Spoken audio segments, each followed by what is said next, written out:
presentaros al conferenciante que va a dar el taller de divulgación. Como ya dijimos cuando hicimos la apertura, después de unas jornadas de divulgación, pues bueno, parece como que es adecuado un taller donde él me decía ahora, un taller de divulgación, él me decía ahora, hombre, esto hubiera estado mejor antes de que ellos hubieran expuesto sus pósteres, etcétera.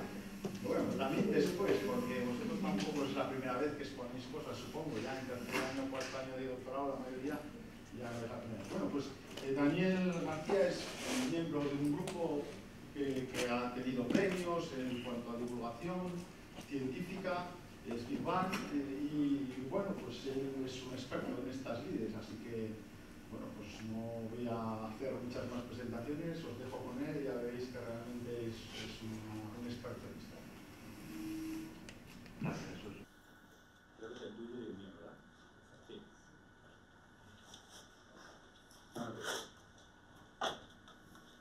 1513 contactos en LinkedIn. 3.716 suscriptores en YouTube. Más de 7.516 followers en Instagram. Que si lo dices en inglés parece que son más. 31.317 seguidores en Twitter. Más de 55.000 me gustas en Facebook. Y todo eso no es nada comparado con la magia de tener 50 pares de oídos, 50 pares de ojos, 50 mentes, conectando con cada palabra que digo, aquí y ahora. En plena época de las redes sociales, ¿qué tendrá la comunicación oral que todavía nos hace sentir? Comunicar es de humanos, comunicar nos hace personas. Personas, del latín persona, personal, para resonar. Persona, que significa máscara de teatro. Máscara de comedia o máscara de tragedia. En cualquier caso, máscara para comunicar. Comunicar nos hace personas. Los seres humanos somos seres sociales. Y comunicar no es solo transmitir conocimientos. Comunicar es sobre todo transmitir emociones. Esas que permiten que los conocimientos se nos queden. Habéis tenido 2 días comunicando. La cuestión hoy es hasta qué punto la divulgación, que es todo eso y mucho más, permite llegar a las personas a las que se comunica. Permite transmitir no solo conocimientos, sino también emociones. Y para eso yo comentaba con Jesús que me habría gustado llegar ayer a la cena, pero mi autobús llegaba a las 11 de la noche. Así que lo primero de todo necesitaba saber un poco quiénes sois vosotros. Si hay algo que me gustaría que en el día de hoy, o al menos en esta hora y media o 2 horas que vamos a estar juntos, os llevarais, es una única cosa, que es lo más importante para comunicar. ¿Qué es? Sé que son las 10:45 de la mañana, pero buenos días. ¿Qué se os ocurre que es lo más importante para comunicar? Nada. Tiene algo que decir. La pasión. No solo quiero desde aquí. Tiene algo que decir. Que te guste. ¿Qué más? Hablar, comunicaos. El mensaje. El lenguaje no verbal. El lenguaje no verbal. Saber mucho de tu tema. El receptor. ¿Cómo es eso? ¿Qué dijeron por allí? El receptor. El receptor. El público. Si hay algo que quiero que os lleváis hoy de aquí, es el público. Todo lo demás lo podéis olvidar, pero no os olvidéis nunca del público. De hecho, es lo primero, es el foco de vuestra comunicación. Llámese divulgación, llámese presentación de tesis, llámese lo que quieran. Si no pensamos en nuestro público, no llegamos directamente. Así que, como os dije, como no había estado en la cena, sé que todos vosotros sois estudiantes de doctorado, salvo que me hayan informado mal. ¿Estamos de acuerdo? ¿Todos vosotros presentasteis póster ayer? Vale, o sea que habéis presentado todos en congresos nacionales. ¿Podéis levantar la mano los que hayáis presentado congresos nacionales alguna vez? Para hacerme una idea, ¿eh? No es un examen ni nada. ¿Y en congresos internacionales? Vale. ¿Quiénes de vosotros tienen miedo a hablar en público? Respeto. ¿Solo? Vale. ¿Quiénes de vosotros os habéis aburrido en congresos, en las charlas? Y me parecen pocos. Muy bien. Además de presentaciones, de pósters, de charlas en congresos, ¿quiénes de vosotros habéis hecho actividades de divulgación alguna vez? Vale. ¿De qué tipo? Esto es una pregunta abierta, o sea que tenéis que responder. No me lo puedo inventar yo. Yo soy química y nosotros hacemos experimentos a los niños de los coles. ¿Qué más? Yo hice un escape room con mi proyecto de tesis. Nosotros, por ejemplo, hacemos la Semana del Cerebro. Solemos hacer la Semana del Cerebro de la Dana Foundation y luego transmite al resto de países, pues tenemos jornadas de puertas abiertas y hacemos actividades en colegios, institutos. ¿Más? ¿Por aquí habéis dicho que habéis hecho alguno? Nosotros llevamos un blog de divulgación. Vale. Lo primero, para llegar al público, tenéis que hablar más alto. Sé que hace calor y irá bajando la temperatura, espero, a lo largo de la mañana, pero somos 70, llenamos mucho, amortiguamos mucho el sonido en la sala, así que cuando no tengáis el micro, elevad vuestra voz. Un blog de divulgación. ¿Alguna cosa más? Vale. Ahora que tengo una mínima idea de por dónde van los tiros, como os decía, yo quería plantearos una idea básica, que es el público. Pero antes de eso, y aunque sé que habéis tenido una jornada el miércoles sobre las razones para divulgar, no quiero ahora la teoría, quiero vuestra práctica. ¿Por qué divulgáis vosotros los que divulguéis? ¿O por qué estáis aquí? ¿Por qué os gustaría divulgar los que no habéis divulgado todavía? Si mi micro lo permite. Chicos, esto tiene que ser interactivo. Es 1 hora y media de taller. No os voy a dar la chapa durante 1 hora y media, me niego. Se trata de que despertéis, yo sé que es viernes, que estamos a punto todos ya pensando en las vacaciones, pero se trata de que me habléis. Esto es una comunicación bidireccional. Para llegar a más gente. Para llegar a más gente. A gente que no sea experta en lo que tú estudias. Vale, ¿qué más? Vale, pues hay que quiere fomentar el pensamiento crítico de la sociedad. ¿Qué más? Bueno, si tenéis más motivaciones, si no, no sé. Nosotros lo hacemos un poco para acercar la ciencia a la gente como química, matemáticas, las cosas así suelen verse difíciles o como complicar, una forma de hacerlo como más atractivo. Además de para demostrar, para llamar la atención a los muchachos, también para demostrar que lo que hacemos también es importante. Para favorecer cambio social. Para favorecer cambio social, otro motivo. Para- ¿Alguno más? Para despertar la curiosidad por tu disciplina. Para despertar la curiosidad. ¿Qué más? A ver si estoy acercándome o simplemente. ¿Alguna razón más? ¿No? ¿Razón? Los demás no sabéis ni por qué. O ya se han dicho. Bueno, aquí yo os he resumido un poco muchas de las razones por las que se suele decir que se comunica o se divulga ciencia. No son todas, probablemente echaréis de menos alguna, pero bueno, algunas las habéis dicho. Bueno, compartir la pasión del campo que te gusta, el poder a la sociedad, mejorar la cultura científica y la percepción de la ciencia. No se ha dicho en este caso, pero hay quien dice, bueno, es una forma de devolver la inversión que ha hecho la sociedad en mi formación como científico, pues de esta forma divulgo y de alguna manera devuelvo a la sociedad lo que he invertido en mí. Hay quien también quiere establecer un diálogo sobre temas científicos, asesorar, por supuesto, en temas técnicos. Normalmente, cuando somos estudiantes de doctorando, no nos piden asesoramiento a nosotros, pero podría ser. Pero más adelante, en las distintas etapas de la carrera investigadora, pues puede ser que nos pidan asesoramiento. Y estoy hablando de asesoramiento desde un asesoramiento técnico para un informe hasta participar en un juicio. No en el del Brussels, pero en alguno delicado también, como por ejemplo la plataforma Castor.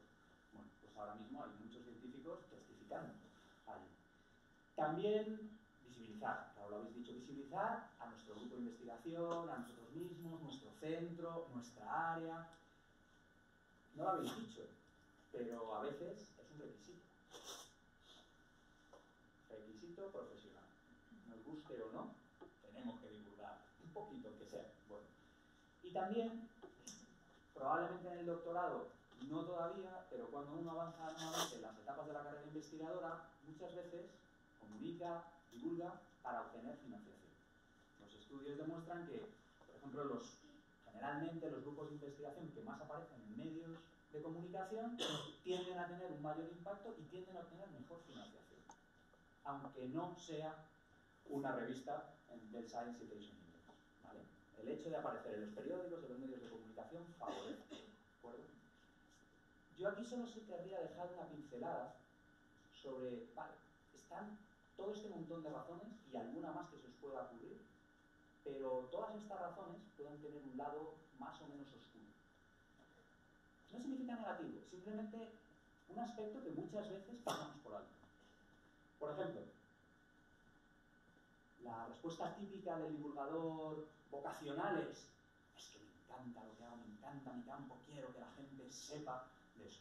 Estupendo. Pero alguna vez nos hemos planteado hasta qué punto a la gente le interesa nuestro microcampo de especialización. Porque puede ser que a la gente no le interese en absoluto lo que nosotros estamos haciendo. Que nosotros tenemos la pasión, por eso no quede. Pero es posible que eso, en principio, colisione un poquito con los intereses de la gente. Alguien dice, bueno, establecer un diálogo público, empoderar a la sociedad, transformación social, pero después surge la pregunta de, bueno, ¿y quién decide a qué se financia? ¿Qué campo se financia? Entonces, normalmente los investigadores levantamos la mano y dicen, bueno, eso lo decidimos los investigadores. Es decir, está muy bien compartir el conocimiento con la sociedad, pero no vaya a ser que la sociedad decida qué líneas de investigación se van a financiar. Eso lo decidimos nosotros. Bueno, es una postura cuando menos curiosa. Queremos que la sociedad participe de la ciencia, pero hasta cierto límite, ¿no? De otras cosas, la sociedad sí puede votar, pero en ciencia somos nosotros los expertos los que decidimos. Por supuesto, a la hora de establecer diálogo, muchas veces surge el problema de que la sociedad, esa masa de la que formamos parte en realidad todos nosotros fuera de nuestro microcampo de especialización, no tiene la misma opinión que nosotros. Yo, que soy experto en ciencias de la Tierra, soy parte de la sociedad, del gran público, en el otro 99% de los temas. Y puede que no comparta vuestra visión como expertos de vuestro tema. Y eso a veces, cuando establecemos un diálogo con la gente, nos choca. Es como, es que la gente no tiene ni idea, es que no se enteran. No, la gente tiene otras opiniones, tiene otros intereses, tiene otras visiones. Y eso es bueno saber. No significa que nosotros tengamos que cambiar para adaptarnos ahora que estamos en un periodo electoral y todo el mundo pone los programas. No. Se trata de que simplemente lo tenemos que tener en cuenta. Lo mismo que la idea de para que la gente tenga más cultura científica. Bueno, es cierto. Estudios de percepción de la ciencia, sí, demuestran que hay un cierto déficit de cultura científica en la sociedad española. Pero cuidado, porque llevamos décadas haciendo divulgación por lo que se llama el modelo de déficit, que básicamente es: yo, científico o científico, os voy a decir a vosotros, público ignorante, lo que tenéis que saber sobre mi tema. Que es un poquito agresivo. Porque la gente también tiene sus opiniones. A veces más fundamentadas, a veces menos. Pero muchas veces, en los últimos años, se está estableciendo un modelo en el cual parece que la ciencia es la nueva religión, el nuevo dogma. Todo lo que no pase por el modelo científico es pseudociencia, es patraña, es charlatanería. Bueno, la ciencia es ignorancia. Sabemos menos que todas las preguntas que tenemos en responder. La ciencia es un poco de modestia también. Lo que sabemos hoy, mañana puede ser diferente. Entonces, a veces, desde el púlpito de la ciencia, tendemos a predicar y a tachar a todo lo demás como que, cuidado. Cuidado, porque ahora estamos en muchas campañas de esas, y sí, hay gente que se aprovecha de la gente que no tiene conocimientos para vender pseudoterapias y demás. Pero cuidado que no todo lo que no ha pasado por el método científico se puede desdeñar. Muchas veces no tenemos todavía una respuesta científica. Entonces, muchas veces tenemos que ser modestos y humildes y reconocer que la ciencia se equivoca muchísimas veces y que va poquito a poco, ¿no? Y sobre el tema de, por ejemplo, otro aspecto que algunos investigadores mencionan es: ¿alguien ha hecho algo de ciencia ciudadana en su vida? ¿Sabéis lo que es? ¿Nadie sabe lo que es la ciencia ciudadana? Vale. Pues la ciencia ciudadana, como su nombre indica, es permitir que la ciudadanía participe en ciencia. ¿Cómo? Pues desde recolectar datos, cosa que se lleva haciendo desde hace siglos, los naturalistas, los astrónomos, llevan recopilando datos de observadores aficionados desde hace siglos y la biología, la astronomía, la geología no habrían avanzado si no es gracias a esos aficionados, hasta permitir que esos ciudadanos participen en los experimentos. No solo participen tomando datos, sino también participen en el propio diseño. Esto es un lugar donde la mayoría de los científicos hacen así, dicen, ojo, está muy bien que la gente ponga sensores y lleve sus smartphones con sensores en su casa, pero de eso a que un ciudadano participe en el diseño de mis experimentos va un trecho. Bueno, pues esto lleva décadas también. Creo que también, como una charla taller de divulgación, es importante que salgáis de aquí sabiendo que hay una cosa que se llama ciencia ciudadana, que hay una cosa que se llama ciencia participativa y que ya hay muchos experimentos donde ciudadanos con más o menos conocimientos científicos pero sin formación reglada participan en el diseño, en la recolección de datos y en el análisis e incluso en la publicación de esos resultados. Y funciona. Funciona porque hay investigadores también que les apoyan, funciona porque tenemos una cantidad masiva de datos y porque la calidad de los datos, que a veces es más baja al recogerlos con smartphones y con sensores menos sensibles, se ve compensada por la cantidad de los datos, ¿vale? Otro de los temas era conseguir fondos. Bueno, no sé si sois conscientes, pero hoy en día, más o menos una vez al día, algún estudio salva algún tipo de cáncer y algún estudio encuentra un superalimento, por citar solo dos ejemplos. Muchas veces, a la hora de visibilizar la ciencia, nos pasamos de frenada, ¿vale? Con objeto de que llegue a los medios de comunicación, vendemos demasiado el impacto de nuestras publicaciones. No es malo hablar con los medios de comunicación, de hecho es una de las cosas que yo he ido a proponer para este taller, pero seamos conscientes de que muchas veces se infla demasiado. Y eso tiene un efecto rebote, que es que la gente termina por no creerse demasiado los resultados. Porque si cada día vendemos una cura milagrosa, la gente dice, bueno, ¿y cuándo llega esto a la realidad, ¿no? A la vida cotidiana de los pacientes que están en el hospital al otro lado de la calle, ¿no? Entonces, cuidado, precaución, porque es fantástico que los medios de comunicación se ocupen de la ciencia, pero tiene una cara. Y por último, si estamos hablando de requisitos profesionales, pues a veces el problema es que si lo hacemos forzados, perdemos la pasión. Entonces, bueno, esta era una serie de reflexiones que os quería dejar, simplemente, para que la próxima vez que decidáis comunicar o divulgar, penséis, ¿por qué queréis divulgar vosotros? Específicamente, independientemente de toda esta chapa que os he metido yo, ¿qué es lo que os mueve a vosotros? ¿Y qué inconvenientes o qué ventajas le veis? Yo creo que es lo primero, conocer cuál es nuestro papel como comunicadores. Y lo segundo, como os decía, pues es hablar del público, ¿vale? Y para eso, pues es tan sencillo como saber a quién tenéis delante. Tan sencillo y tan complicado. Porque a veces hay una barrera que ya no solo son las filas que había aquí vacías hasta que esta gente ha llegado en el último momento y no ha tenido más remedio que irse aquí, sino que es una distancia enorme. Hay una barrera muy grande porque directamente desconocemos a quién estamos hablando, ¿vale? Es tan sencillo como saber qué os puede interesar, de dónde venís, qué edad tenéis, qué bagaje científico, qué historia familiar, sois de un entorno rural, sois de un entorno urbano, tenéis una confesión religiosa, en fin, un montón de cosas que muchas veces no nos planteamos. Esta es la base. Público y yo como comunicador. Y a partir de ahí, solo a partir de ahí, decido el contenido, el nivel, el lenguaje, la duración, el formato, todo lo demás. Me lo da el público. Y me lo da quién soy yo. Si yo no me siento cómodo hablando en público, a lo mejor tengo que escoger otro formato. A lo mejor tengo que escoger un formato escrito o un podcast que me permite estar en la invisibilidad de la red. O a lo mejor diseño una exposición, ¿vale? Esto se puede aplicar tanto a divulgación como a cualquier tipo de comunicación. Entonces, hasta aquí llegaba mi panfleto sobre la divulgación. La charla se ha acabado. La idea es ahora un poco de qué hablamos en el taller. Ese es el público. Lo primero de todo, ¿quién conoce a la persona que tiene a su izquierda ahora mismo? Levantad la mano.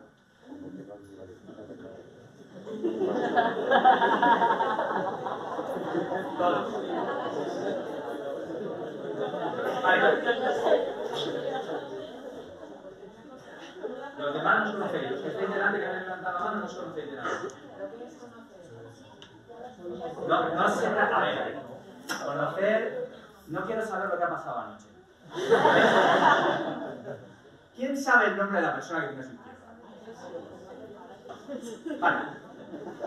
Entonces, empezando por aquí, 1, 2, 3, 4, 5, 6, 7, 8, 9, 10, 11, 12, 13, 14.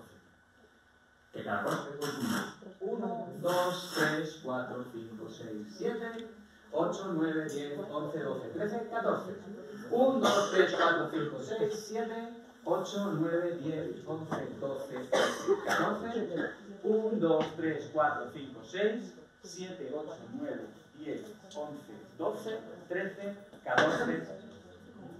1, 2 y 3. ¿Vale? Ahora os levantáis y os ponéis los unos con los unos, los doses con los doses, los treses con los treses y así hasta los 14.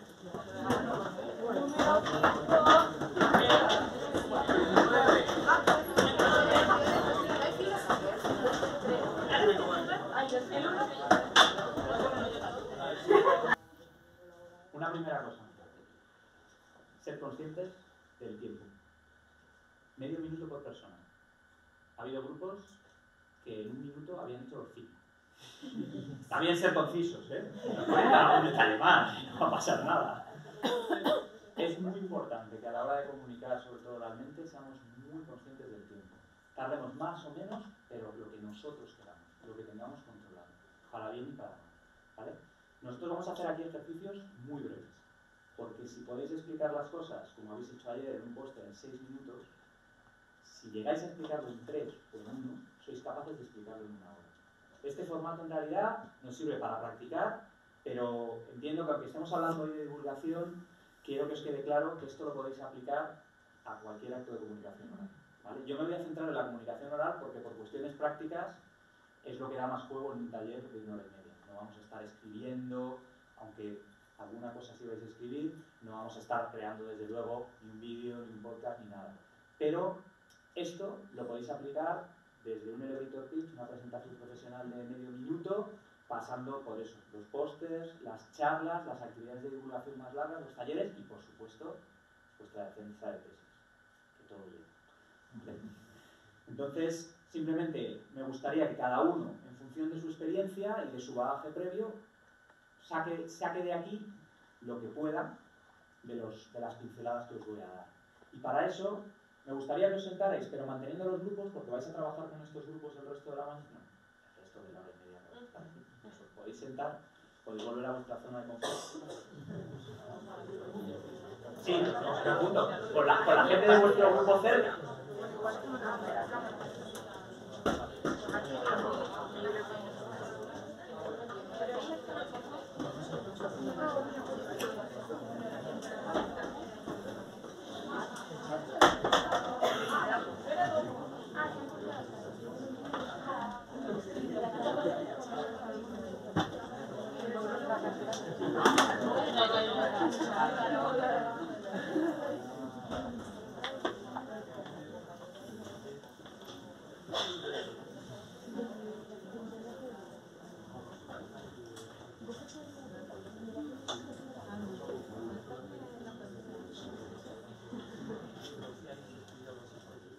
Y quiero que ahora os relajéis, dejéis volar vuestra imaginación y retrocedáis en el tiempo. Retrocedáis en el tiempo, no tanto como pueden retroceder los geólogos, pero unos 100 y pico años, hasta el verano de 1812. El dueño y señor de Europa, Napoleón Bonaparte, cabalga al frente de la Gran Armada. Más de 800.000 hombres dispuestos a conquistar la última potencia que se le resiste en Europa, la madre de Rusia. Solo Inglaterra al otro lado del canal resiste también. Napoleón está seguro de su victoria. El ejército cosaco, impotente ante el despliegue, retrocede. Napoleón va avanzando a lo largo de las grandes estepas hasta que llega a Moscú. Y encuentra Moscú vacío e incendiario. Sin nada que llevarse a la boca, no tiene más que retroceder él también de vuelta a la vieja Europa. Y es entonces, durante el otoño y el invierno ruso, cuando el genio militar más grande de ese siglo sufre su mayor derrota. De los 800.000 hombres que parten a la conquista de Rusia, menos de 60.000 retornan a Europa. Víctimas del frío, del cruce de los ríos y de los cosacos, que ahora sí presentan pequeñas escaramuzas. Derrotado sin tener ni una verdadera gran batalla con los cosacos. Es el inicio del declive de Napoleón. Y esto me sirve para explicaros que muchas veces, cuando hacemos divulgación, los cosacos no acuden a la ciudad. Muchas veces, cuando organizamos actividades en museos de ciencia, jornadas de puertas abiertas, charlas en universidades, los cosacos, el gran público, ese que no está necesariamente interesado en ciencia, no los convencidos de que la ciencia es importante, los familiares a los que les hemos dado la chapa durante años, no, esa gente que aparentemente no sabe nada de ciencia ni le interesa, no acude. Seguimos divulgando mayoritariamente a públicos convencidos. El reto, vuestro reto es cómo llegar a esa gente que no necesariamente está interesada en la ciencia, que prefiere ver un partido de fútbol, o irse al campo, o cualquier otra cosa. Eso es algo que os dejo para que penséis y que iremos retomando a lo largo del taller. Taller que yo he planteado con esta estructura. Podemos hablar de algunas, varias, no todas, por cuestión de tiempo, de estas cosas y hacer ejercicios relacionados con algunas de ellas. La cuestión ahora es qué os interesa más. Así que necesito que levantéis vuestras manos para hacerme una idea de en qué debería incidir más y en qué menos. A lo mejor hay cosas que decís, esto me lo sé, no me interesa para nada. Esto, en cambio, no tengo ni idea, me gustaría. Y también puede haber otros temas. Así que, lo primero de todo es saber contenido, estructura, queréis que incida más, menos, venga, hacer una elevación de manos para saber yo orientativamente si entro más o menos. No todos a la vez. Nadie está interesado en el contenido y la estructura del mensaje, lo tenéis todo clarísimo.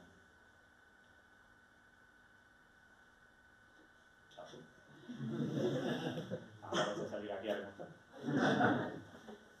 Apoyo a los medios. Apoyo visual, perdón. Responder a los medios de comunicación.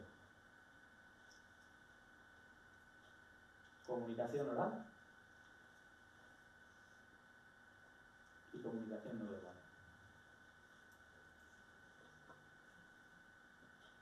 Bueno, pues ¿hay algún otro tema que os gustaría que tratara? Por ejemplo, no he metido intencionalmente formatos, canales, iniciativas, y hay otros temas también que podríamos tocar. ¿Hay algún otro que os gustaría especialmente que habláramos?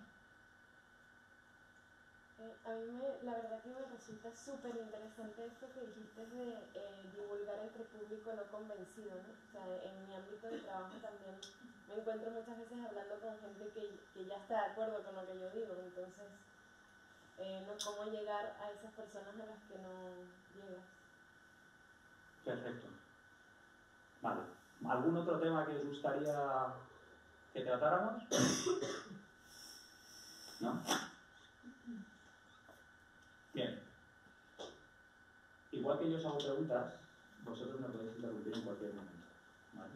Vamos a ir intercalando. Bien.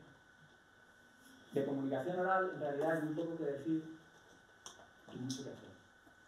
Normalmente hablamos de que la comunicación oral, hablamos de 3 pilares que definen una comunicación más o menos efectiva. La comunicación oral se refiere sobre todo a la claridad de nuestro discurso, que a su vez está relacionada con el contenido y la estructura.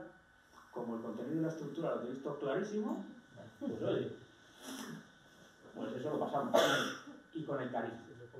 Es decir, la capacidad de conexión y la credibilidad que nos da nuestro público a raíz de lo que nosotros comunicamos, ¿vale? Es un aspecto que, insisto, más que teorizar, lo que hay que hacer es aplicarlo. De nuevo, aunque parezca de perogrullo, no me cansaré de repetirlo. Si vais a comunicar, y si vais a comunicar oralmente, lo primero de todo es a quién estáis hablando. Muchas veces, aunque esto, de verdad, cuando uno lo dice, es que es obvio, pero no os podéis hacer idea la cantidad de veces que los científicos no adaptamos nuestro lenguaje a la gente que tenemos delante. Los tecnicismos se nos escapan por la boca y ni nos enteramos. Entonces, consejo número 1, usar cobayas. Cobayas con 2 patas, no con 4. Es decir, gente que no sepa para nada de vuestro tema, a ser posible, gente que no sepa nada de ciencia, que pueda saber si realmente lo que estáis diciendo llega. Porque a menudo los tecnicismos no sois conscientes, ni tampoco, por supuesto, tampoco son conscientes nuestros colegas. Cualquiera. Desde expresar un gen, el verbo expresar, claro, existe, pero cuando tú le dices a alguien que una proteína se expresa o que un gen, la gente no lo entiende. Porque normalmente no les ponemos emociones a los genes ni a las proteínas. Y esto que a toda la gente de ciencias de la salud y de bioquímica y de todos estos campos os parece de lo más normal, no llega. Igual que la gente de mi campo de ciencias de la Tierra no sabe lo que es una falla. Más allá de las de Valencia o de una falla en Latinoamérica, una falla de la red eléctrica. Pero no se sabe lo que es una falla. Entonces, estas cosas tan obvias, no me cansaré de repetirlo. Filtrar con gente que no sea de vuestro campo. Es la única manera. Respecto a comunicación oral y cómo hacemos el discurso. Cada uno tenemos un tono. Y parte del ejercicio que habéis hecho ahora, un ambiente muy controlado, 4 personas, distendido, hablar de vosotros, que es algo que sabéis, consiste también un poquito en ver cuál es nuestro tono habitual de hablar. Pero nuestro tono habitual de hablar también lo tenemos y lo debemos cambiar. No me refiero a saliros de lo que es habitual para vosotros, de cómo hablar, pero sí jugar con la musicalidad, con las pausas, con los subrayados, con hablar más rápido en zonas donde me interesa menos y con decelerar las partes más importantes. Todo eso se trabaja ensayando, ¿vale? Eso no sale. Hay gente que tiene más capacidad y menos para expresarse. Y los que hayáis tenido experiencia docente, pues también os habéis fogueado ahí. Pero es muy importante trabajarlo intencionadamente. ¿Cuántos de vosotros ensayáis antes de dar una ponencia? Vale. ¿Cuántos ensayáis en voz alta? ¿De pie? ¿Solos? ¿Delante de un espejo? ¿Controlando el tiempo? Vale. ¿Con gente que sabe de vuestro tema? ¿Y con gente que no sabe de vuestro tema? Vale. Esto os da una idea. Si habéis mirado para atrás y si no lo digo yo. Conforme avanzábamos en las preguntas, cada vez menos gente levantaba la mano. Nadie nace aprendido. Nadie da una charla de 1 hora, aunque sea su tesis, sin haberla ensayado. Sí, para la tesis vais a ensayar todo como condenados. Pero para el resto, también. Os decía al principio, no hay nada más mágico que tener a un público delante. No hay nada más increíble. Ser agradecidos. Pero no ser agradecidos de, bueno, muchas gracias por estar aquí, gracias. No. Ser agradecidos pensando en qué quiere vuestro público. Ser agradecidos preparándolo, ensayando. ¿Vale? Para que se diviertan ellos y para que os divierten vosotros también. Se nota mucho. Se nota mucho. ¿Cuántos habéis estado en charlas donde claramente el ponente empieza a hablar y eso no está preparado? Y no solo no está preparado, el tiempo se nos va de las manos. Es una falta de respeto para el público y para los que vienen detrás en un congreso, por ejemplo. O sea, en fin, los chairmans en los congresos normalmente no son chairmans, o sea, tienen que ser governors, porque no les queda otra que estar allí con el cronómetro diciendo, se ha pasado usted 5 minutos. No lo hagáis. Decía un profesor mío, y me parece que tiene toda la razón, podéis dar una charla brillante, fabulosa, fantástica. Nadie os va a venir después de la charla a decir, ostras, muchísimas gracias por esta charla, ¿eh? Y por los 10 minutos de más que te has echado. Nadie. O sea, si la charla es hasta las 12, la charla es hasta las 12. Y si te pasas, ya estás mal, ¿vale? Sobre la lectura. Después volveremos y vamos con el apoyo visual, pero nadie lee más rápido en voz alta que cualquiera de nosotros en silencio. Por lo tanto, no leáis lo que está escrito. Es que para cuando tú estás en la tercera palabra, la gente ya hemos terminado de leer. No leáis. No leáis además, no solo porque vais más lentos, sino porque además te pones de cara a la pantalla y te olvidas del público. Otra cosa que parece de cajón, que te lo han dicho en el cole, de los actores nunca dan la espalda al público. Sois actores. Ya sé que no sois actores, yo tampoco soy actor. Pero cuando estáis en un escenario, cuando estáis dando una charla, sois actores. No deis la espalda a vuestro público. Ya está. El público ya lo ve. Salvo que tengáis esos auditorios fantásticos que tienen pantallas a nivel del suelo donde tú puedes ver la diapositiva que estás proyectando, fabulosos. Los TED y 4 más que las tienen. Los demás, pues a pelo. Entonces tenéis que tener bastante controlado el ritmo con el que vais y el paso. Podéis mirar, pero no leáis. Y, salvo que seáis premios Nobel, en principio, lo de llevar un discurso escrito y leerlo, hombre, o sea, sí, si lo hace Vargas Llosa, pues bien. Pero si lo hacemos nosotros normalmente queda aburrido, ¿vale? Cuidado con eso. Se puede leer una cita, se puede leer algo, pero cuidado con las lecturas de citas y demás en pantalla y máximo. Esto es lo que simplemente os quería insistir. Ensayar, ensayar, ensayar. La comunicación oral es de práctica, ¿vale? Que es la idea de que vayáis haciendo ejercicios. Y simplemente, para aquellos que tengan un poquito, esto sí que os lo he puesto así de recordatorio, para quienes tengan más aprensión a hablar en público. Desde luego, cuanto mejor tengáis preparado el espacio, más fácil será todo. Llegar con antelación, probar los micros que no se acoplen, exactamente, como lo hemos probado antes que no se acoplaban y luego siempre se acoplan, probar toda la electrónica, ver cómo se ven las diapositivas desde el final, porque los que estáis ahí al fondo probablemente prácticamente no veis estas letras, ver la luz que hay, ver los tiempos, hablar con la gente que nos va a presentar, si es posible hablar con el público, los que se os seque la boca, bueno, pues ahí tenéis una serie de cosas. No voy a pasar por todo eso, desde luego el móvil, obvio, que no nos interfiera, si es una herramienta bien para controlar el tiempo. El tiempo está bien tenerlo de control, no para agobiarse, pero sí para control. Hay quien dice, bueno, llevo notas, no llevo notas. Notas que puedas leer en el momento, pero que puedas leer de un vistazo, ¿vale? Normalmente, muchas veces, la gente usa pues alguna cartulinilla de tamaño más o menos reducido y con 1 o 2 palabras. Si te pones a leer la nota, lo mismo, pierdes la conexión con tu público, ¿vale? Esto, en realidad, solo se consigue ensayando. Es decir, al principio, sobre todo para ponencias largas, parece increíble. Dices, ostras, voy a tener que ensayar una charla de 40 minutos 3 veces. Eso son 2 horas. Sí, pero es la forma en que te va rodando. Y después necesitas mucho menos tiempo para ensayar. Entonces, de verdad, creedme, es una inversión que la tenéis para toda vuestra vida. La soltura que ganáis ensayando y lo de ensayar delante del espejo, aunque solo hayáis levantado la mano 2, ayuda. Ayuda porque ya no solo somos conscientes de nuestra comunicación oral, sino del lenguaje no verbal que estamos empleando. Y es muy importante también ser conscientes de cómo nos ven los demás, ¿vale? Luego, por supuesto, añadir a gente a vuestro alrededor que os dé, muy importante, y quiero también que lo hagáis a lo largo de esta hora, encontrar a un amigo crítico o a una amiga crítica. No la persona que os diga, muy bien, lo has hecho muy bien. No, a una persona que os diga, pues lo has hecho bien, pero mira, yo creo que tienes esta muletilla de que siempre dices, bueno, yo a mi pareja le contaba los es que hacía y le iba haciendo 1, 2, 3, 4, no por crueldad, de verdad, sino porque es la forma en que te des cuenta de cosas que tú no controlas. Hay muchísimas cosas que se pueden pulir. Insisto, el tono de voz, el ritmo, las pausas, las muletillas.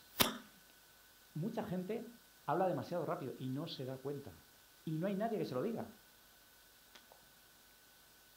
No hay nada mejor que una persona que te sea sincera y que te diga, tus diapos son horribles y tu tono de voz duerme a las ovejas. Tienes que meterle de verdad, en serio. O sea, es lo mejor. Si a mí vosotros, al terminar hoy, me decís, pues mira, esto me ha gustado, pero esto no. Yo esperaba hacer más ejercicios, yo esperaba hacer esto, yo esperaba... A mí me ayuda. A mí que me venga alguien y me diga, está bien, está bien, y luego salga y diga, madre mía, 2 horas aquí, 2 horas. No me sirve de nada. No voy a mejorar. Los próximos 70 que estén ahí delante van a sufrir igual que vosotros. ¿Vale? Bien. Ejercicio. Vamos a ver. Has hablado antes del carisma. Eso me parece que es más genético que... Sí, es cierto que hay gente que por su forma de comunicar, por su forma de ser, es más carismática que otras. Pero ensayar ayuda muchísimo. Es decir, la verdad es que cuando uno empieza a trabajar con gente en formación de comunicación, ves como gente que al principio, ahora hablaremos de las posturas y demás, llega absolutamente apocada, dudando, con una falta de autoestima total, conforme va ensayando, se lo va creyendo. Al final vais a hablar de un tema del que normalmente nadie o casi nadie sabe más que vosotros. O sea, si es vuestra tesis, nadie sabe más. Ya está. Y si es un tema relacionado, habrá expertos, por supuesto, pero vosotros sabéis mucho. La cuestión es que te lo creas y que lo transmitas. Y que lo que transmitas, lo transmitas con seguridad. Y eso ayuda muchísimo el ensayar. Entonces, una de las cosas que os decía, para cuando salimos con miedo, primero, tomárselo con calma, llegar y no empezar a hablar. Y segundo, haber ensayado hasta la saciedad los 2 o 3 primeros minutos. Eso es un bucle de autoconfianza. Tú llegas y dices, bueno, voy a hablar de tal, tal, tal. Empiezas 2, 3 minutos, la gente te responde, porque la gente dice, no, este tío... Y tú te creces. Esto que parece un rollo de marketing es real. O sea, no os quiero vender la moto, pero es verdad. Cuando tú empiezas bien, la gente te responde y tú te vienes un poquito arriba. ¿Vale? Dentro de tus límites de carisma. No quiero decir que te vas a convertir de pronto en una rockstar, pero sí que ayuda mucho. Tú empiezas con buen pie. Y luego también otra cosa muy importante que tenéis que pensar a la hora del carisma y demás. Nadie, o casi nadie, quiere ver sufrir a las personas. Sádicos aparte. ¿Vale? En general, si estamos en una charla o lo que sea y la persona que está hablando lo está pasando mal, ostras, nosotros lo pasamos mal. De hecho, nadie quiere ir a una charla de divulgación o de lo que sea y que sea un petardo. Nos apetece que vaya bien. Entonces, el público, aunque no lo parezca y aunque no lo conozcamos y aunque haya varias filas de distancia, es nuestro amigo. Y nos van a apoyar en la medida de lo posible. Claro, si el público ve que no te lo has preparado, que te pasas de tiempo, que estás leyendo todas las diapositivas, es decir, que no has pensado en ellos, entonces desconectará. Pero si el público ve que tú haces un esfuerzo, que por tu condición natural no eres especialmente carismático, pero que le has echado ganas, que te lo has preparado, que has traído un material interesante, que lo has intentado adaptar a ellos, el público intenta responder. Porque no quiere aburrirse, no quiere verte sudar. Entonces, en fin, la verdad con verdad se paga, el amor con amor se paga, pues lo mismo, ¿no? Cuanto más lo preparemos nosotros, más vamos a recibir, hasta cierto punto, ¿eh? Si el público se nos pone del revés, puede ser lo más crítico del mundo, por supuesto. Y sabéis de sobra que en cuanto no conectamos, 1 minuto y todas las pantallas de móviles encendidas. Por eso también lo de los 2-3 minutos preparados. ¿Vale? Como tenéis muy claro lo de la estructura, no voy a incidir más, pero ¿cómo es el inicio?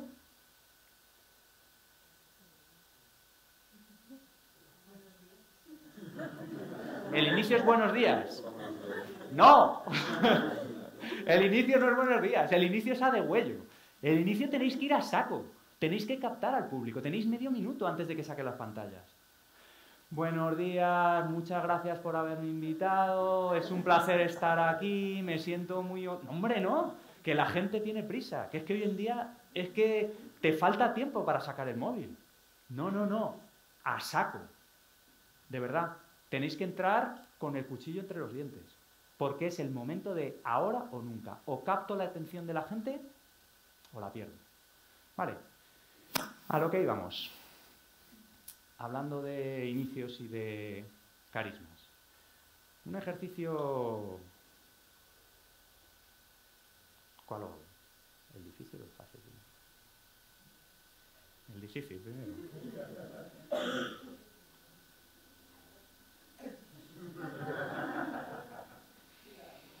Vamos a empezar con el fácil, voy a ser bueno. Quiero que os reunáis ahora en grupo, en los grupos que teníais, y en medio minuto también contéis a vuestros compañeros de grupo y vais rotando un vicio que tengáis. Yo, por ejemplo, tengo una tendencia irrefrenable a que cuando menos me lo espero, agarro pan, agarro un vaso de leche, me pongo a mojar pan en la leche y me puedo acabar una barra de pan entera. Me siento como Heidi y luego digo, ¿pero qué he hecho si me he comido una barra entera de pan?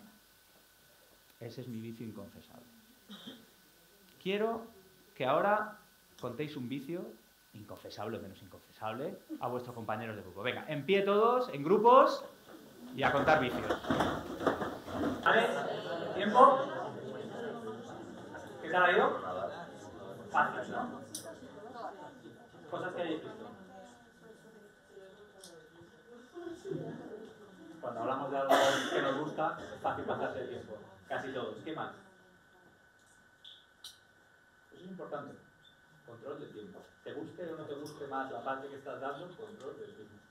Más cosas. ¿No habéis visto nada más? Cuando cuentas algo que, por ejemplo, te gusta, no te puedes hablar, pero tu lenguaje no es tan, digamos, detallado.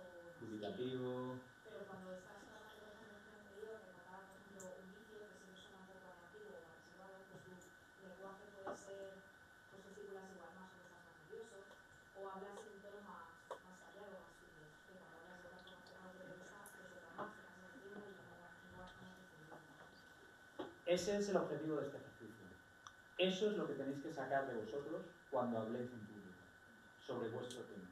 Esa naturalidad, esa espontaneidad, incluso esa gestualidad. Ya estamos pasando, en realidad, comunicación oral y lenguaje no verbal están totalmente de la mano, ¿no? Van de la mano. Entonces, eso se ve muy bien en los dos ejercicios. Hay gente que más y hay gente que menos. Hay gente que es más extravertida y directamente, oye, da igual que esté contando un vicio, que aquello lo airea como si fuera en italiano. Pero hay gente de natural reservada que se suelta un poquito más en los temas que más le interesan. Y eso, de verdad, se consigue ensayar. Es decir, cuando tú ya te sientes un poquito más confiado, te vas soltando. Te vas soltando y vas dejando esos gestos que tenéis. Muchos de vosotros, cuando empezabais a hablar del vicio, hacéis así, por supuesto el lenguaje dubitativo también, algunos mirabais así, otros habéis mirado solo a una persona, ¿vale? Eso se ha repetido a veces cuando estabais hablando de una pasión, también, pero bueno, son cosas. Yo he visto más gestualidad, no en todos, pero más gestualidad cuando estabais hablando de cosas que os apasionaban, dentro de los límites de tal. Hay gente que cuando estaba hablando de sus vicios, pues estaba así, y hay gente que también lo ha hecho así la pasión, ¿eh? Pero es menos. ¿Qué más habéis visto? ¿No? Amigos críticos. Vale, a partir de ahora, otra cosa que me gustaría que añadierais, no para esta hora, sino en general, es cuando vayáis a una actividad de comunicación, sea de divulgación o no, sed críticos. Sed críticos constructivos. Es decir, hacer trabajo también desde la sed. Decir, ostras, pues de esta ponencia me ha gustado, fíjate, qué buena introducción ha hecho. O qué gestualidad tenía con las manos. O en cambio, ostras, es que no paraba de hacer tal, esto no me ha gustado. Analizadlo. Eso os va a ayudar muchísimo. Porque lo que tenéis que hacer es coger las cosas que os gustan de los distintos oradores. Hay gente fantástica por ahí. Y además tenéis internet para todo lo que queráis. ¿Vale? Pero, desde luego, o sea, viendo vídeos y directamente viendo a la gente interactuar con el público, se aprende muchísimo si sois un poco sistemáticos. Y cogéis cosillas. Pues me gusta cómo ha señalado, o me gusta cómo ha hecho. Aprender y no es negativo, no es nada malo decirle a vuestro compañero, ostras, pues mira, yo creo que podría remarcar esto haciendo esto y esto. ¿Vale? Como podéis sentaros un momentito, dentro de 5 minutos. Como veis, esto está muy ligado al tema de la comunicación no verbal y como eso era donde habéis incidido muchos de vosotros, pues vamos a pasar directamente a ese tema que en realidad ya lo hemos empezado a ver. salvo que sea DiCaprio, pues lo mismo, cada uno tenemos una expresividad corporal, vale. No la vamos a cambiar, no queremos estar fuera de nuestra zona de confort totalmente, vale. Pero dentro de eso es importante que sepamos cómo nos vemos. Javier me ha hecho una pregunta sobre el contenido, que luego, si se me olvida, Javier, me la recuerda. Me ha preguntado, bueno, es que cuando decías esto de adaptar el lenguaje al público, claro, si luego escucha mi ponencia una persona que sea experta en el tema y yo estoy hablando un lenguaje muy llano, igual me lo critican. Volveré sobre eso. Es que me parece una pregunta importante para hacerla en conjunto, porque es el horror vacui de los investigadores. Son cielos y me oye el colega de la casa de al lado. Pero de momento voy a estar con el lenguaje no verbal. Bien, temas básicos. Esto es, lenguaje no verbal es puro carisma, es decir, es lo que transmitimos. No interfiere con el contenido. Puede dar un poquito de claridad si somos especialmente expresivos, con las manos o algo así, pero básicamente esto se refiere a la capacidad que tenemos de conectar con el público y de transmitir lo que estamos dando. Cosas que tenéis que ser conscientes. Habéis hecho ese ejercicio, así que pasamos. La postura. 1.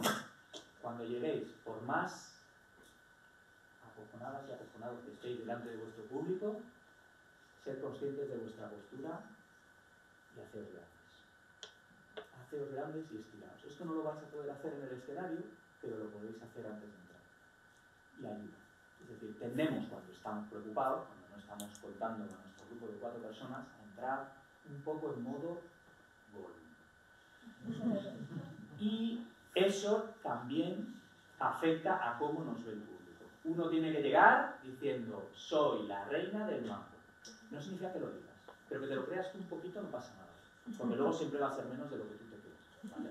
Pero sí que tienes que entrar un poquito con confianza. Tomaos tiempo para empezar. Tomaos 2 o 3 segundos de respiración. No lleguéis y digáis, bueno, pues voy a hablar de los...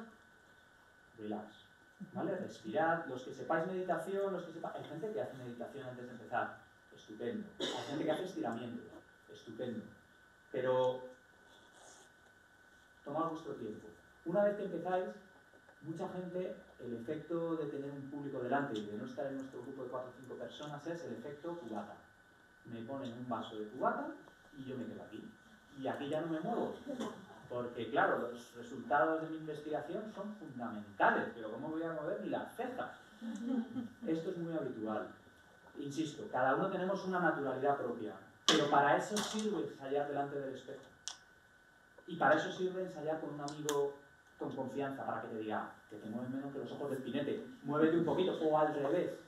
Lo mismo, ahí os he puesto un fantástico ejemplo de movimiento browniano. ¿Sabéis lo que es el movimiento browniano? Pues si no, lo miráis después. Bien, movimiento desordenado, sin propósito ninguno. Bueno, hay gente que no para, es típico de estoy nervioso, yo me muevo porque así pienso mejor y además consigo que mi público cuente el periodo de oscilación de mi péndulo. No. Esto es muy habitual. O me muevo así, o me muevo... Muchos habéis hecho así, cuando estáis contando. Vale, sed conscientes. Insisto, cada uno tenemos nuestras debilidades y lo vamos a poder controlar hasta cierto punto. Siempre nos saldrá alguna vez. Pero si soy de los que me toco el pelo 7 veces, a lo mejor consigo tocármelo solo 2.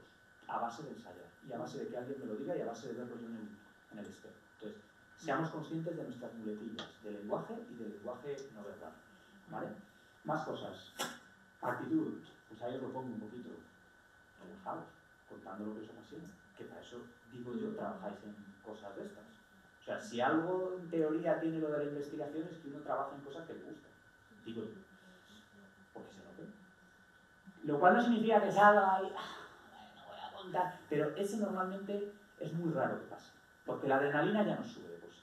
Entonces, atentos vamos a estar. La cuestión es que no estemos crispados. Y para eso insisto, ensayar. Y los 2-3 minutos estos que llevo bordados, que llevo niquelados y que me hacen entrar, ¿no os ha pasado muchas veces que empezáis a hablar y es el romper a hablar el problema? Una vez que llevas 2 minutos, ya te olvidas, ya estás en tu tema y ya vas, ahora toco esto, ahora toco esto. Pues ya está, pues por eso es por lo que hay que llevar esos 2-3 minutos muy preparados. ¿Vale? Decían los griegos desde Síodo que el que empieza a caminar ya tiene la mitad del camino hecho. Pues eso. preparadlo bien. Y respecto a, no sé si lo habéis oído o no, hay quien dice, no, es que la gestualidad muchas veces contradice lo que dicen las palabras, ¿no? Sobre todo si estás en campaña política. Bueno, no es exactamente así. Contradice siempre y cuando la gestualidad hable un lenguaje totalmente contrario a lo que estamos diciendo. Es decir, si yo digo, pues ayer es que vi una película apasionante. Una pasada, Una emoción. Sí, ahí sí. Pero no significa que la gestualidad se contraponga a lo que decimos y que la gente suele decir, es que la gente se queda con el 90% de lo que decimos del lenguaje no verbal y solo con el 10% de las palabras. No es cierto. Lo que pasa es que si nuestros gestos, nuestra gestualidad contradice lo que estamos diciendo de palabra, entonces tiende a prevalecer la imagen visual que nosotros proyectamos, la imagen corporal, el lenguaje corporal que nosotros estamos dando en vez de lo que estamos diciendo. ¿Vale? Es simplemente eso. No que la gente al final diga, oh, pues ha estado hablando una hora de defensa de tesis y cómo movía las manos. No me he quedado con nada de su posición. No para nada. ¿Vale? Y otra cosilla. Este ejercicio. Sí, claro. Necesito 4 personas voluntarias. 1, muy bien, muchas gracias. Un aplauso.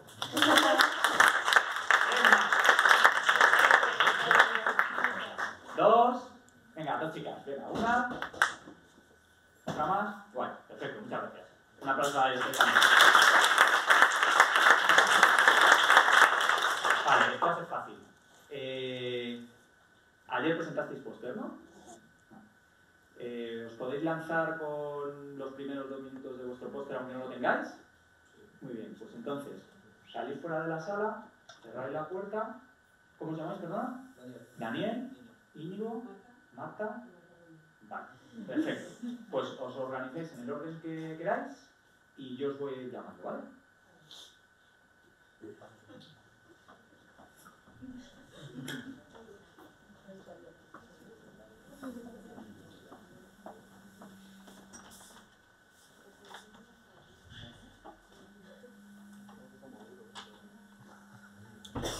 ¿Quién conoce a Daniel? Vale. ¿Tú? ¿Te puedes poner allí? Sí, tú. ¿Te puedes poner aquí? ¿Y tú te puedes venir aquí? La que no conoce. Vale. Sí, ahí donde está ese, como cerca del jersey ese de rayas o lo que sea. De rayas. Sí, aquí, tú aquí, tú. Vale.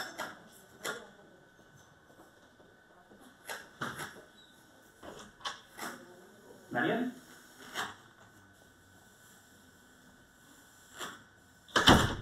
Cuando tú quieras, espera, te voy a dar un micro de mano porque si no, no te vas a poder.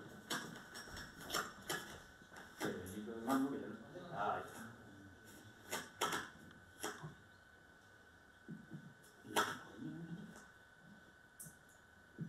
Cuando quieras. Buenas tardes, soy Daniel Romero, soy físico de la Universidad de Extremadura, del grupo de adhesión microbiana de esta misma universidad, del Departamento de Física Aplicada. Somos un grupo interdisciplinar en el que trabajamos con gente de diferentes ramas, químicos, físicos, biólogos, ingenieros de materiales, y nos encargamos principalmente de la caracterización de materiales que van destinados a implantes dentales, prótesis de cadera, sustitución ósea. Concretamente, mi tesis va de la parte eléctrica, de la caracterización eléctrica de este tipo de materiales. Carga superficial sobre todo porque tiene una gran importancia en la parte de adhesión tanto bacteriana como celular. Es uno de los parámetros más importantes en este campo y tiene uno de los problemas que es difícil de medir. Sobre todo cuando hablamos de superficies extensas, de superficies parecidas a los que los implantes que nos van a dar, que se van a instalar en nuestro cuerpo directamente. Además, uno de los principales de estos implantes son metales, son titanio y sus aleaciones principalmente, y esos metales, por su conductividad, dan problemas en la medida de carga eléctrica. Por eso, lo vamos a dejar aquí.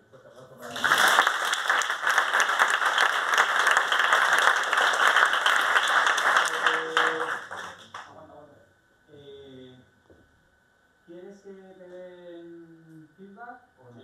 ¿Sí? ¿Alguien quiere dárselo? ¿Qué os ha parecido? ¿Qué os gusta? ¿Qué creéis que podría mejorar? ¿Estamos en camino? Si le vais a ayudar. Sí, yo empezaría diciendo buenos días.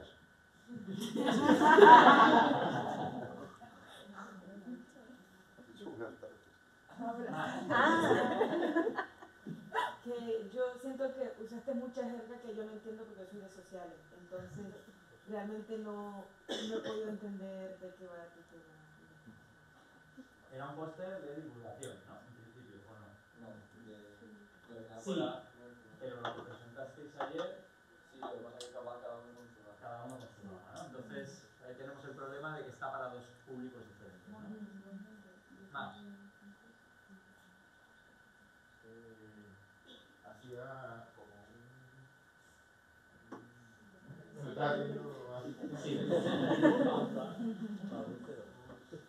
Me gusta la gestualidad que tienes con las manos, muy natural, pero es verdad que se mueve un poco, que es normal. Bueno, ya está. Vale. Pero son cosas que tú vas a ir mejorando, ¿sabes? O sea que no tengáis miedo a decir las cosas, que no pretendemos entrar a cuchillo a nadie, al revés. Yo creo que para empezar son los 4 valientes que han salido brutales. ¿Alguna cosa más? Bueno, para empezar algo para compartirme algo positivo, te voy a decir, me ha gustado que has hablado muy abierto, ¿vale? Has soltado las ideas, has dejado un espacio, sin tener miedo al silencio de ese espacio, y luego has vuelto a continuar. Entonces eso pues daba un poco de, podíamos asimilar los que estábamos escuchando, que entendiéramos o no un poco lo que estabas diciendo, y sobre todo a ti también un poco de confianza para arrancar con el siguiente paso, con el siguiente proyecto que nos decir. Eso me parece algo positivo en este caso. Pausado, pero sí. Muy bien. ¿Tú has notado algo en la audiencia? ¿Algo que te ha llamado la atención? Sí, estaba muy metido en lo que estaba diciendo.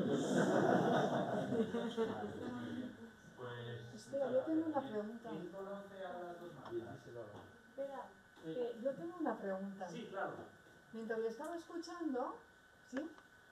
El tono era pausado y tal, pensaba, qué bien está haciendo, ¿no? Pero ha llegado un momento en que yo he desconectado y me pregunto, ¿yo por qué he desconectado? Porque hace poco tiempo me pasó lo mismo en una conferencia. Ella estaba perfecta, vestida, la gestualidad, todo tenía súper perfecto y yo de repente desconecté. Y yo digo, Vale. ¿por qué yo desconecto cuando me interesa? Y me ha pasado lo mismo. Cuando estén los otros 3 dentro, me parece un punto muy importante. Pero, ¿te importa que te la responda luego para que lo digan todos? ¿Quién conoce a los marcas? ¿Son tú? No, ya te puedes sentar. Vale. A la última. Vale, pues échate al fondo, por fin.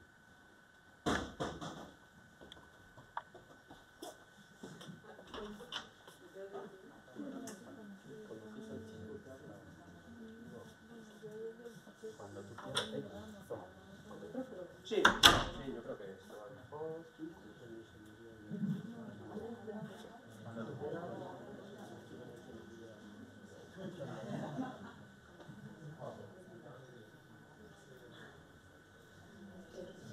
Pues buenos días, mi nombre es Marta Vila de la Universidad de Cantabria y trabajo en el grupo de investigación en tecnología de la construcción. Voy a contaros un poco sobre qué versa mi tesis doctoral y sintetizándolo mucho, lo que busco es un material asfáltico que se autorrepare con la acción del calentamiento mediante inducción magnética. ¿Y cómo voy a hacer esto? Pues bueno, como somos de todas las ramas, voy a intentar explicaros un poco para empezar por el principio de qué está hecho el asfalto. Normalmente está hecho de 2 componentes, piedras de diferentes tamaños que solemos llamar áridos y un material procedente de la destilación del petróleo llamado betún. Ese betún fluye a temperaturas altas, pero es sólido a temperatura ambiente. Y es lo que mantiene ligadas estas piedras y que trabajen los dos como un solo material. Ahora bien, ¿cómo entra la inducción magnética, que es esto que conocemos de las cocinas de inducción, que calientan el metal a distancia y sin que haya contacto? Pues nos vamos a quedar con la intriga.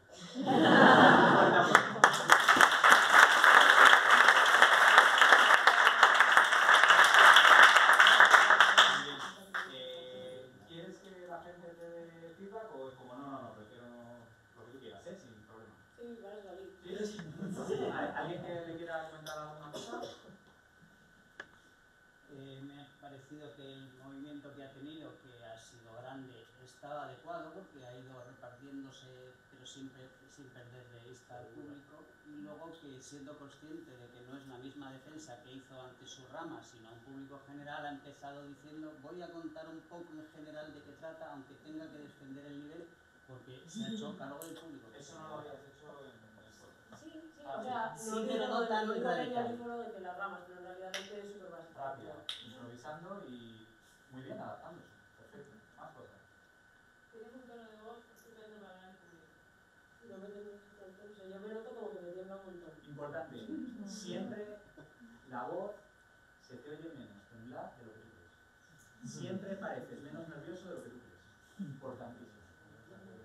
Y siempre la gente se da mucho menos cuenta de lo que te saltas de lo que tú crees. Nadie se sabe la charla como tú.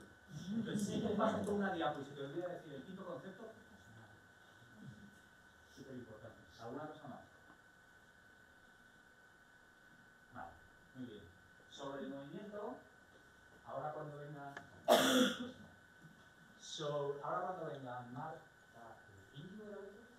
Marta Íñigo, hablamos. ¿Dónde miraba Marta? Delante. A la primera parte. Vale. Ahora quiero que hagamos el siguiente ejercicio. Cuando esté la siguiente persona, va a hacer lo mismo. Las personas que os sintáis ignoradas, levantáis la mano. Cuando os miren, bajáis la mano.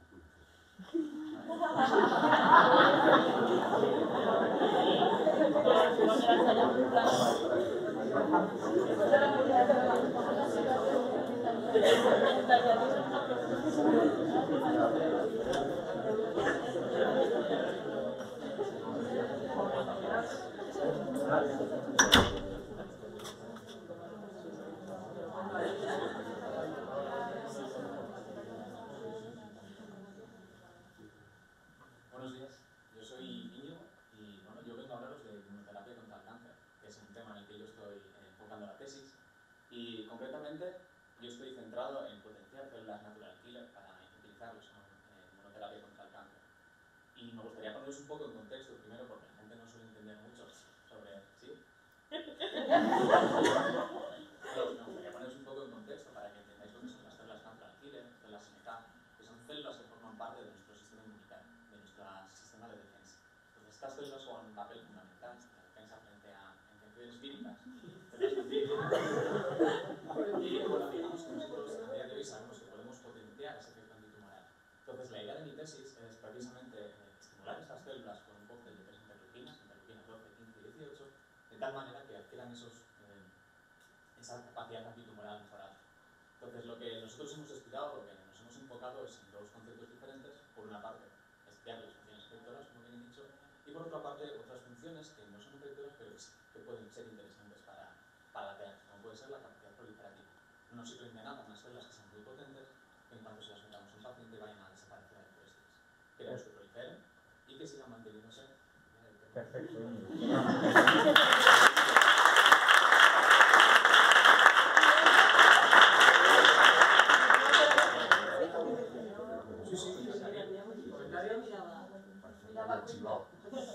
¿Comentarios? Nada, no tiene nada que decir aquí. Criticamos, por favor. Bueno, los de la primera fila es difícil que sepáis si os ha mirado a todos. Porque... levantaba. Sí, no levantaba. Sí, pero ¿cuántos estábamos atentos a lo que decía? Pero por fuera. Bien, aquí tiene.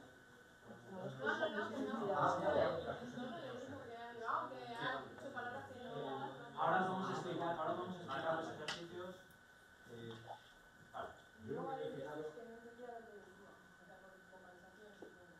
Vale. Vale.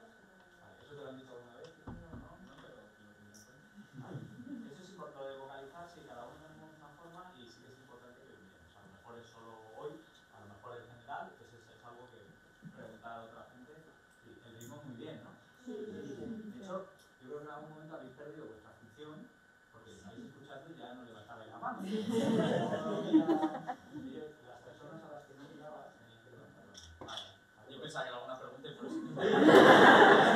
Muy bien, porque esa es otra cosa que tenéis que practicar, que es la interacción que la interacción con el público. Y ahora vamos a eso, pero vamos a la poder nota que la tenemos que escuchar. Sí, gracias.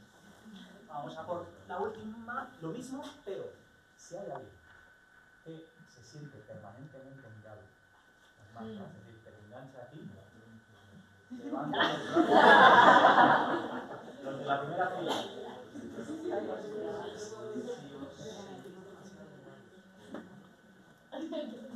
Y los demás, si nos sentís mirados, levantáis la mano.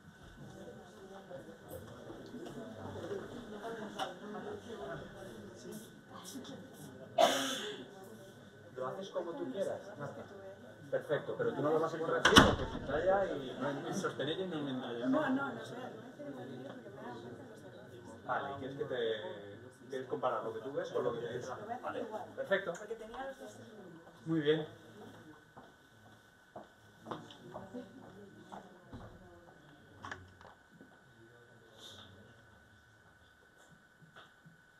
Bueno, muy buenos días a todos y muchas gracias. Me presento, mi nombre es Marta Fernández, yo soy graduada en Historia del Arte y realizo la tesis en la Universidad de las Islas Baleares a través de un contrato de formación del personal investigador, por lo que mi tesis está relacionada con un proyecto marco de investigación. Antes de entrar en materia, en los contenidos, me gustaría explicar un poquito la organización del póster. Además de incorporar toda la información necesaria de resumen, objetivos, metodologías, pensé, y así lo hice, que sería interesante incluir un caso de estudio para ver de qué manera esas fuentes, esa metodología se podía plasmar en un aspecto práctico. Así, el título de mi tesis es Castillos y palacios en el Reino de Mallorca, función y definición de los espacios y de sus elementos constructivos y decorativos.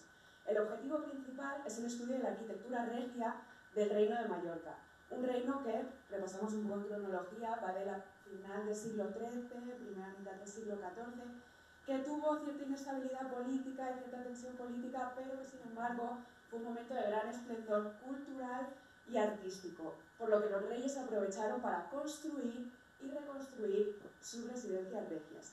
Ese será mi foco de estudio, pero lo estudiaré a través de los espacios, atendiendo a la funcionalidad de estos espacios y a los elementos constructivos y decorativos que en definitiva los identificaban. No sé si nos vamos a quedar con la intriga. Muchas gracias, Marta.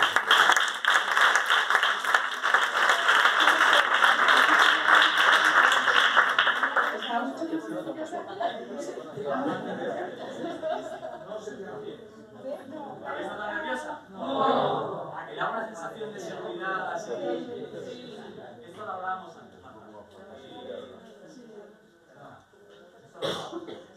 Siempre parecemos menos nerviosos de lo que creemos nosotros mismos. Se nos nota menos el temblor de voz, se nos nota menos en general los nervios de lo que nosotros sentimos. Entonces, confiar en vosotros porque la gente percibe menos de sus nervios. O sea, desde atrás nosotros nos parecía que tenía mucho aplomo, ¿no? Y iba diciendo, sí, ¿verdad? ¿Qué más? Yo me he dado cuenta de una cosa, el tono de voz estupendo y la explicación también, a mí de verdad me pareció muy bien, pero me he dado cuenta que ibas marcando con la mano los pulsos de las palabras, o sea, prácticamente era rítmico. Entonces me ha resultado muy curioso. Punto súper importante.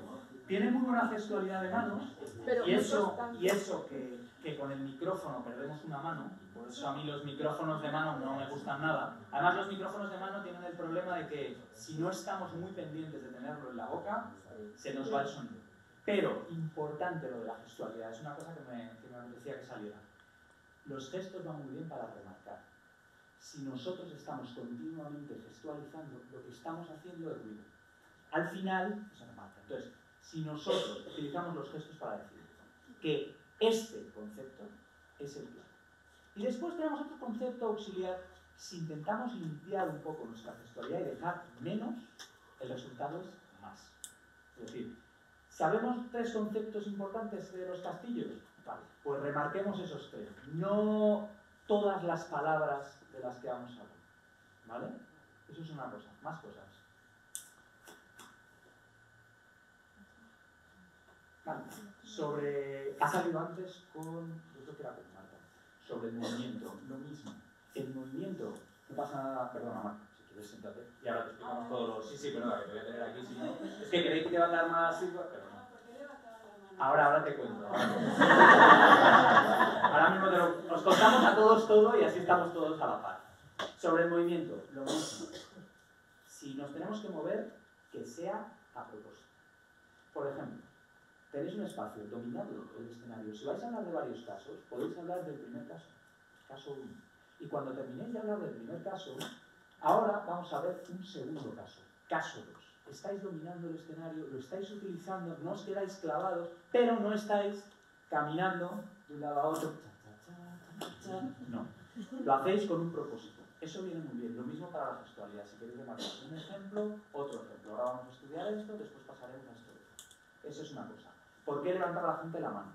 Porque el siguiente tema que yo os quería hablar es la mirada, que es nuestra arma de comunicación no verbal más potente. Entonces, lo primero, recordad, ¿qué es lo más importante de la comunicación? El público. Por tanto, miradle. No miréis al suelo, no miréis a la pantalla y miradle a los ojos. Porque se nota también el orador que mira al vacío. Y yo puedo estar pasando mi vista por vosotros, pero realmente no os estoy mirando a ninguno. No, mirad a las personas. Mirad y percibidla. Le ha pasado a Íñigo. Él ha empezado a ver que la gente levantaba la mano y ha dicho, hay una pregunta. ¿Tienes que preguntar algo? Interactuar con el público. No simplemente... No eran preguntas. La cuestión era, la gente levantaba la mano cuando se sentía ignorada. Si yo estoy hablando continuamente a los de la primera fila, la gente del final, en general lo habéis hecho los 4 muy bien, en general. Porque hay gente que claramente es que se enfoca y te voy a dar la charla a ti. Y como tengo un amigo en primera fila, entonces había otro gesto que no han necesitado hacer, que era las caras gancho. Si yo me engancho con ella y solo se lo doy a ella, ella iba a hacer así. Como por Dios, no puedo más. Esto nos pasa.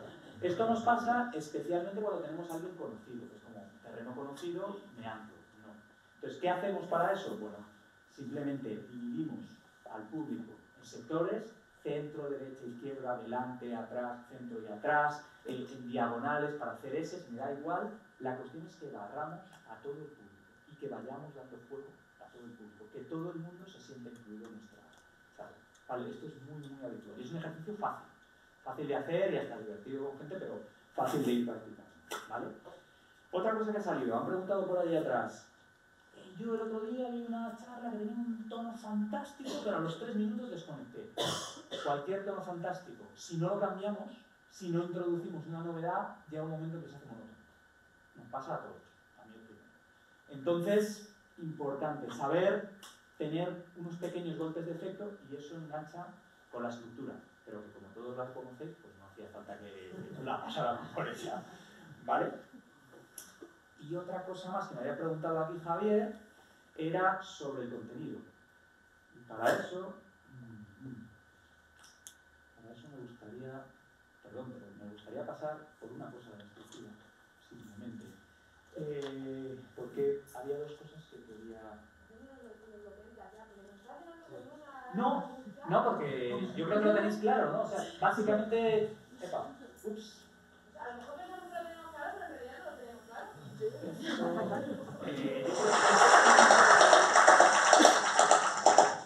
How deep do you think the love of a mother for her child is? You see, we all have something in common. Once we're all embryos living peacefully. Esto iba para Íñigo, en realidad. Cuando yo he visto su charla de Íñigo, y esto era la respuesta para Javier. Entonces voy por partes. Primero, simplemente de estructura. Pensad esto. Pensad una sola cosa. Sujeto, verbo, predicado. Lo más concreta posible. No es, voy a hablar de los linfocitos T. No. Voy a hablar... No voy a hablar de la explotación de hidrocarburos por el método de la fractura hidráulica, pues es un tema muy controvertido. No. ¿De qué va mi plática? El fracking tiene luces y sombras. Ya está. Sujeto, verbo y predicado. Tenéis que ser capaces de tener clara esa idea. ¿Por qué? Porque es lo que queréis que el público se lleve. Esa frase. Y esa frase no se construye sobre PowerPoint. Esa frase se construye en vuestra cabeza, papel y lápiz. ¿Qué quiero que mi público se lleve? Y a partir de ahí, ¿qué 2 o 3...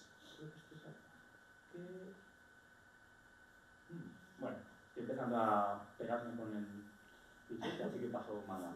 ¿Qué 2 o 3 ideas auxiliares necesita mi público? No cualquier público. Lo habéis dicho antes, claro, si tengo un público diferente, tengo que cambiar el lenguaje, tengo que cambiar los contenidos. ¿Qué 2 o 3 ideas necesita mi público para llevarse esa idea principal? Las estrictamente necesarias. Y eso cuesta mucho, sobre todo con vuestras tesis. ¿Por qué? Porque sabes un montón y le estás metiendo muchísimas horas.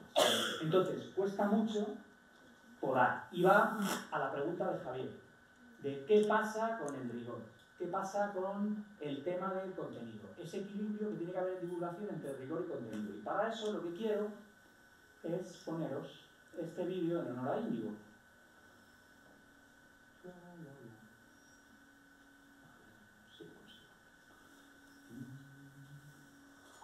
Esto también, obviamente, ya estáis más que acostumbrados a que la tecnología en el momento más inesperado se pierde. Bueno, entonces os quería poner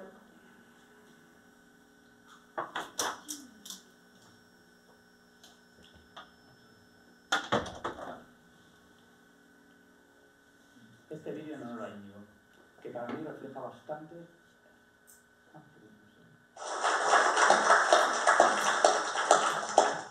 How deep do you think the love of a mother for her child is? You see, we all have something in common. Once we're all embryos living peacefully inside our mother's belly in an excellent bed and breakfast environment without any distractions until our birth. But for scientists, this peaceful life inside our mother's belly has been one of the most fascinating mysteries in biology.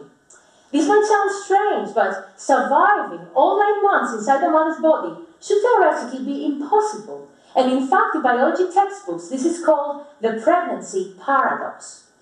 You see, this is because mothers, like all humans, are naturally designed to fight off anything foreign that enters the body, bacteria, viruses, even organ transplants. And this is due to a complex but elegant protection mechanism we all have called the immune system.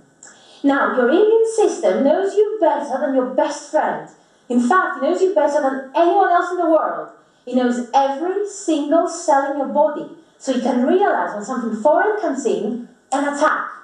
Imagine your immune system as the police force, where specific cells act as the military intelligence, traveling everywhere in your body, seeking out for possible intruders. And if they find them, then they send a report to another department, where soldiers called the killer cells destroy those invaders. Now think of this. As an embryo in your mother's body, you were only 50% like her. Your other 50% belonged to a total stranger to her immune system, just a random guy. Oh well, your dad.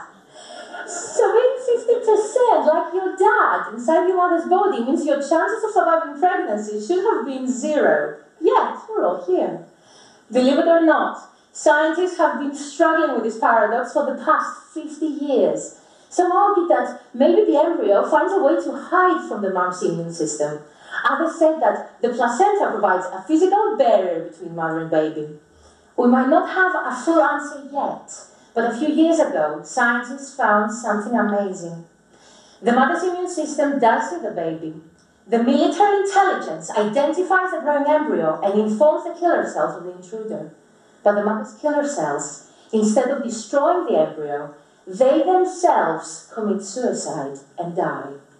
So in the particular area in the belly where baby and mother meet and shake hands, the mother destroys her own immune system for the sake of her growing baby. And this is taking the love of a mother for her child to a whole new molecular level. And that's how deep the love of a mother for her child is. Thank you.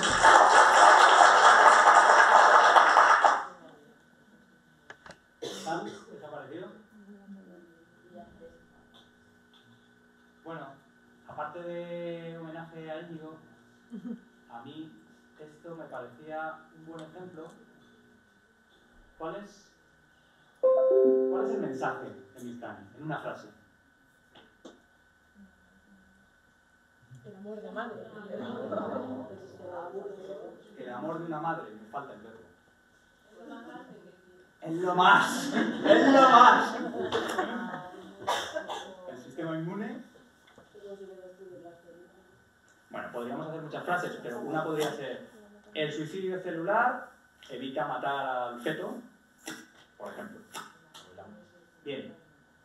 Para mí es un ejemplo de cómo en divulgación tienes que simplificar. Que no significa hacerlo para tontos. Miltani lo está dando para un público general, pero no lo está haciendo para tontos. Simplemente, en vez de hablar de los tropecientos mil tipos de células del sistema,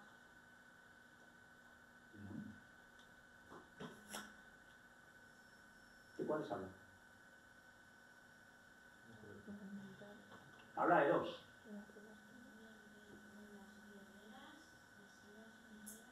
De los killers y de las que identifica, que no las nombra como tal, ¿vale? Habla de dos tipos. ¿Eso es faltar al rigor? No. Eso es hablar para el público para el que está hablando. ¿Necesita hablar de todos los otros tipos de células del sistema inmunitario? No. Para que el público entienda el mecanismo de suicidio celular en una mujer embarazada, no necesita hablar de todo lo demás. Entonces, respondiendo a tu pregunta, Javier, ¿qué nos preocupa más? ¿Que lo capte nuestro público o el experto que está escondido entre nuestro público? Pues depende. Si tan peligroso es dar una charla técnica en una actividad de divulgación como dar una charla de divulgación a un tribunal de tesis. O sea, en una tesis, sintiéndolo mucho por nuestros familiares y amigos que vienen engañados para la merendola de después, no es una charla de divulgación. La podemos hacer más clara, menos clara, más técnica, menos técnica, pero estamos hablando, por suerte o por desgracia, para el tribunal de tesis. En una actividad de divulgación no estamos hablando ni para el tribunal de tesis, ni para nuestro director, ni para la Santa Inquisición que esté allí. Si viene todo el departamento en pleno, lo siento, es una actividad de divulgación. No esperes que te cuente el tratado de inmunología que tenemos en el despacho, no. Inteligencia es referirse al público que tenemos delante, no pensar en qué dirán los colegas, ¿vale? Y ese es un problema, porque divulgación sí. Sentimos que cuando hablamos con los medios de comunicación, cuando hacemos actividad, ¿y qué van a decir los compañeros del despacho? Pues yo lo siento, nunca llueve a gusto de todos, pero creo que las personas inteligentes son las que saben a quién se están dirigiendo. Y si estáis haciendo divulgación, pues es para un determinado tipo de público, que no es un... El tiempo se nos acaba. Por supuesto no he cubierto ni la mitad de todo lo que se podía. Antes de daros yo más cosas, yo casi dejaría, si tenéis alguna pregunta de última hora, antes de cerrar. Bueno, si son tontas, pero ya.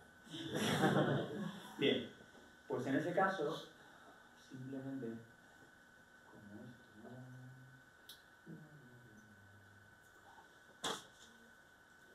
en ese caso, solo me gustaría incidir una última vez en lo que os he dicho.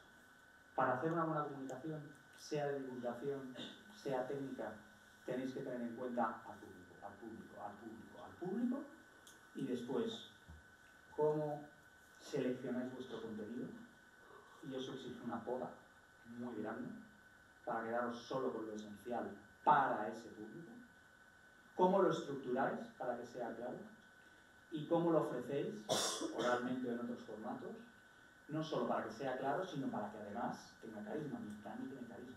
Miltani nos apela ¿a qué? A las emociones. Y engancha al público desde el primer minuto porque llega diciendo qué profundidad, hasta dónde llega el amor de una madre. Y ya con eso, sepas o no sepas de bioquímica, te quedas diciendo, espera, voy a aprender. Bueno, pues esas emociones son las que nos ayudan a captar a ese público. Todo esto, en realidad, tiene más de 2000 años. Ya la retórica clásica hablaba de que las dotes del buen orador eran el logos, que era el conocimiento, la consistencia, la lógica, el ethos, que era la credibilidad, la confianza que genera ese orador al exponer sus argumentos, y el pathos, la capacidad empática, la capacidad de conectar emocionalmente con el público. Eso que no hacemos cuando nos miramos a los zapatos, cuando miramos al vacío o cuando miramos a la pantalla de PowerPoint. Eso que hacemos cuando empezamos a contar de la forma, con la naturalidad con la que lo habéis hecho en algunos de los ejercicios, ¿vale? Así que no os estoy contando nada nuevo. Lo único que me gustaría que llevarais, como os he dicho, es que la próxima vez que hagáis una actividad de comunicación, en lugar de pensar qué quiero yo contar, vayáis a buscar a los cosacos. Allí donde estén. No os quedéis en vuestros laboratorios, no os quedéis en vuestros centros de investigación para divulgar. Buscadlos, aunque sea debajo de las piedras. Y cuando os encontréis, pues brindad con la atención. Muchas gracias.